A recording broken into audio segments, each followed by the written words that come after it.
Iquitos er en by i Peru, som ligger i Sydamerika. Peru ligger i den tropiske klimazone. Den gennemsnitlige højde over havet der er 104 meter. Der er 4 grader i den sydlige bredde, og gennemsnitlig middeltemperatur er 27 grader hele året rundt. Ud fra figuren kan man se, at temperaturkurven er ensartet. Eftersom at Iquitos ligger i den tropiske klimazone, ved vi, at vejret ikke afhænger meget af årstiden. Nedbøren er større om sommeren end om vinteren. Iquitos ligger i regnskoven, og derfor er nedbøren ekstra stor, fordi fordampningen er ligeledes stor. Det meste af den nedbør, som forekommer i regnskoven, er genbrugsregn. På vores figur kan man se på de blå søjler, at nedbøren varierer meget gennem året.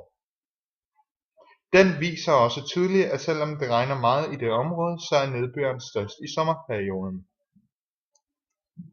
Det der sker, når der kommer nedbør, er at vindene mødes ved ITK-zonen og stiger til vejrs med en fordampning, og derefter falder ned som nedbør.